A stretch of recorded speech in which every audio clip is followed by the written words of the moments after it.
मी आता छोले घेतले आहे, हे रात्रभर आता आपण भिजत घालणार आहोत. डबलने पाणी टाकून हे भिजत ठेवायचे आहे. आता हे भिजून तुम्ही पाहू शकता एवढे झालेले आहे, किती छान फुगलेले आहे. आता आपण हे कुकरमध्ये उकळून घेऊया. 2 शिट्ट्या करून घ्यायच्या, 2. इथे गॅसवर मी कुकर ठेवलं आणि कुकरमध्ये पाणी ठेवलं आहे. आता आपण हे छोले त्याच्यात टाकून घ्यायचे आहे. सर्व छोले आपण टाकून घेऊया.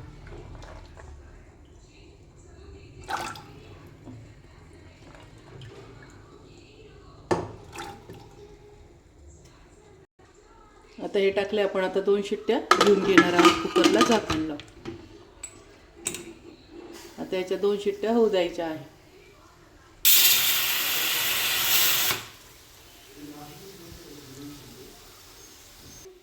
आता इथे आपण गॅस बंद करून घेऊया आणि आता वाफ जाऊन थंड होऊन जाऊ दे. त्यानंतर आपण याला कोटिंग लावून तळून घ्यायचे आहे. झाले, एका ताटात काढून घेतला आहे. आता यामध्ये मी टिक्का मसाला टाकून घेत आहे.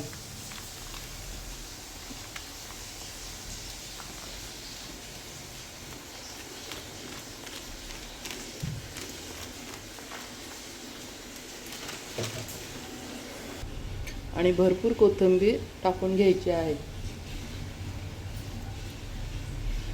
इथे मी बडीशोप टाकून घेत आहे. बडीशोपने कोलीवाडा खूपच छान चवीला बनतो. त्यानंतर मी इथे थोडेसे जिरे पण टाकून घेत आहे. जिऱ्याने खूप छान फ्लेवर येतो आणि टेस्ट पण छान लागते. त्यानंतर चांगले चटपटीत कोलीवाडा होण्यासाठी मी इथे चाट मसाला टाकून घेत आहे आणि थोडंसं कॉर्नफ्लॉवर टाकून घेत आहे छान क्रिस्पी बनण्यासाठी. इथे मी कॉर्नफ्लॉवर पण थोडंसं टाकून घेतलं आहे. आता हे सर्व आपण मिक्स करून घ्यायचं आहे. हे चण्यांना छान कोट करून घ्यायचं आहे. पाणी वगैरे टाकायचं नाही आहे. आपण जे पाण्यातून काढले ते आणि थोडेसे बॉईल केलेले आहे तर ते ओललेच आहेत. जास्त ड्राय झालं तरच पाण्याचा थोडासा सबका मारायचा आहे. जास्त पाणी ओतायचं नाही. पण शक्यतो असंच करायचं आहे. अशा पद्धतीने ड्राय करून घ्यायचे आहे. ओलले नाही ठेवायचे जास्त.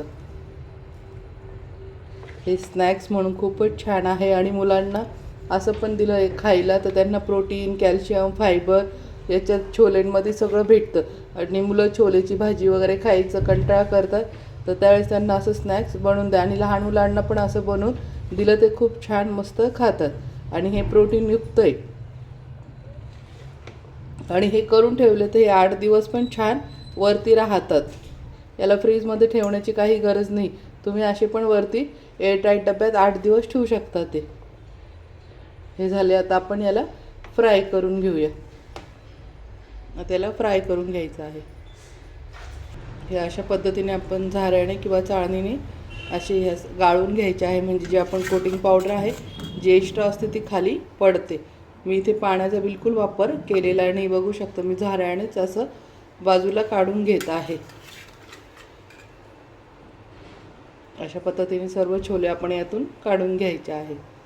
एक्स्ट्राचं जे आहे आपण कॉर्नफ्लॉवर ते टिक्का मसाला घेतलेलं ते असं बाहेर निघून जातात. तेल पण खराब होत नाही आणि हे पण मोकळे मोकळे छान होतात. बघू शकता.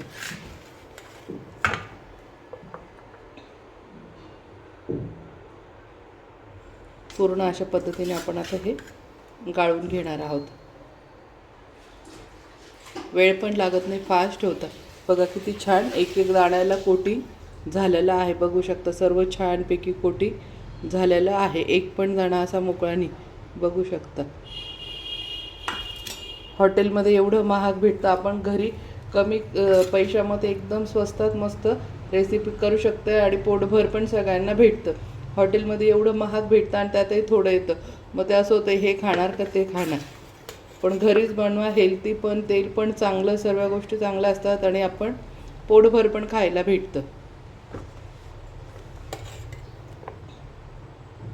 आणि याचा बिझनेस पण खूप छान आहे. असे करून आपण कुणाला विकायला पण ठेवायचे असेल पॅकिंग करून तरी पण खूप छान आहे. याच्यात खूपच नफा आहे.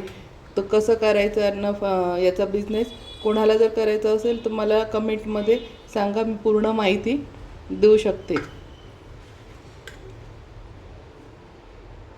आता हे आपण फ्राय करून घेऊया. तर तेल खूप छान तापलं आहे. त्या पद्धतीने थोडे थोडे सोडून घ्यायचे आहे. तेल गरम चांगलं करून घ्यायचं आहे. थंड कोमट तेलात टाकायचे नाही. आणि 2 मिनिटानंतर आपण त्याला हात लावून घेऊया.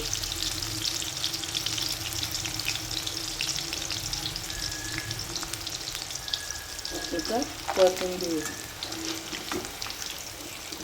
जास्त जोरात हलवायचं नाही आहे. आल्ला जास्त फक्त झारा असा करायचा आहे, मोकळा मोकळा, म्हणजे यात पण हे चणे आपले मोकळे होतं. बघू शकता आपला सुंदर कोलीवाडा झाला आहे.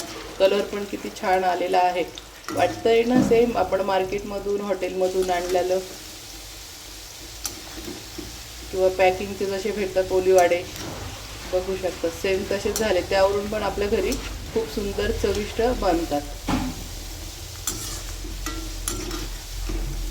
मस्त. आता हे छान क्रिस्पी तळून घ्यायचे आहे. याला वेळ नाही लागत जास्त.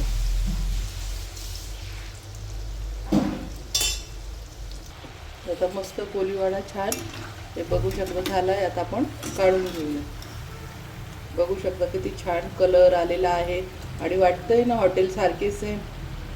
त्याच्यावरून पण सुंदर आलेला आहे कलर, दिसायला छान, आणि मुलं कलर वगैरे पाहूनच आवडीने खातील आणि चवीला पण खूप छान आहे.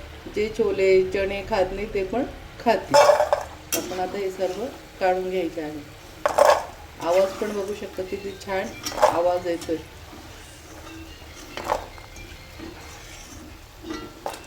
मस्त आवाज येतोय बघा. आता आपण दुसरे पण तळून घ्यायचे आहे. इथे मी लसूण कढीपत्ता आणि 2-3 हिरव्या मिरच्या घेतल्या. लसूण पाहू शकता बिगर सोलायचाच घ्यायचा आहे, सोललेला लसूण घ्यायचा नाही.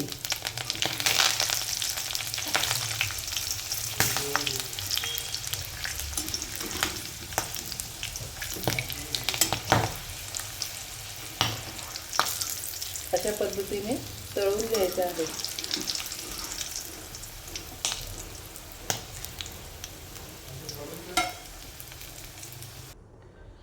तर हा झाला फ्रेंड आपला कोलीवाडा. बघू शकता किती सुंदर आलेला आहे. सर्व कलर वगैरे किती छान आलेला आहे. बघू शकतात मस्त. हे बघ मी एक तोडून दाखवते. खूपच छान झालेला आहे. तर कशी वाटली फ्रेंड माझी रेसिपी? आवडला असेल तर माझ्या चॅनलला लाईक करा, सबस्क्राईब करा आणि शेअर करा. मस्त खा आणि मस्त राहा. आणि एकदा अशा पद्धतीने कोलीवाडा बनवून पहा आणि कसा झाला मला कमेंटमध्ये नक्की सांगा. आणि एखाद्याला रेसिपीचं नाही कळलं तर मला कमेंटमध्ये सांगा, मी पूर्ण रेसिपीचे साहित्य लिहून देईन.